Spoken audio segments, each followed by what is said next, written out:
Good day fellow viewers, this is the Traveler speaking. Welcome again and thank you for sparing a moment of your time for this video. I'm still debating on whether I want to review the Rings of Power myself after seeing several reviews on it. For now, I want to put together this quick video to give my brief thoughts on the 6 episodes of House of the Dragon currently out right now. Fellow viewers, unlike Galadriel from the Rings of Power, I am genuinely conflicted here. On the one hand, I found the show rather entertaining at times. Hell, I can sense traces of the early seasons of Game of Thrones, a time when we had stellar writing and complex characters. This is what the later seasons of Game of Thrones was missing. Political machinations, medieval family disputes over things that made sense for its time, and maintaining alliances between houses. Characters like King Viserys and Otto Hightower are easily the best parts of this show for me, closely followed by Daemon Targaryen. Nuanced characters like them are a big part of why I loved Game of Thrones back then. Not to mention that Ramin Djawadi is back to reprise his role as the show's composer. Those are major pluses in my book. On the other hand, the show is not without its faults, and I have picked up quite a few in my opinion. 1. This is a prequel. Depending on who you ask, that can either be a good or a bad thing. Some prequels can either be the next Better Call Saul or The Thing 2011. 2. The race swapping of the Valerians put people off as it plays more to the message of modern day diversity over the world of the series. Not to mention that I've heard from those more knowledgeable on the book that the show is based on is how this affects a future storyline in a big way. 3.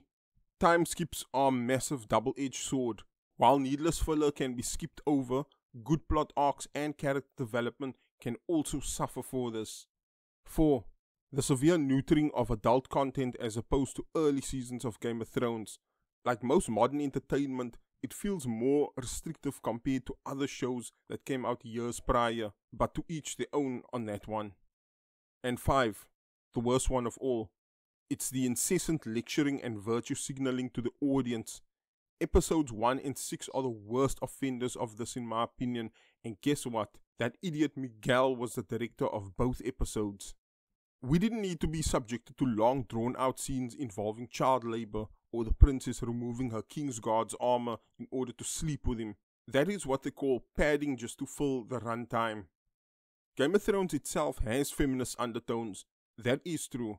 But unlike this show, it has the sense to keep that sort of bile in check in the early seasons at least. Here, they have no sense of subtlety or understanding that shock value is no substitute for mature writing. It doesn't help that there was a recent article in outlets like IndieWire where the actress for Alison Hightower was told to play her character as if she's a woman Trump supporter. I don't know what the hell that's supposed to imply, but honestly, this is getting beyond ridiculous. This is what many have voiced exactly what is wrong with modern entertainment. The virtue signaling, feminist bias, and real-world politicking in the show's narrative are things that's contributing towards its downfall. Because people have been bombarded with garbage since 2016, something as decent as House of the Dragon is deemed a masterpiece, especially when put against the Rings of Power. Not a very high bar really, when you realize how awful Rings of Power is, even on its own merits. There's a reason people are on the fence and wary with this one. I don't blame them. Truth be told, despite the positive reception this show has gotten, I have to personally go against the crowd here and advise people to wait at the very least. We also need to consider that many were burned by the dipping quality of Game of Thrones. It doesn't help any that articles, comments and virtue signaling by the likes of Miguel and some of the actors and actresses and so on are slowly killing any goodwill that may have been garnered for the show. It really is a shame in my opinion, as there is times that I found the show to be very promising.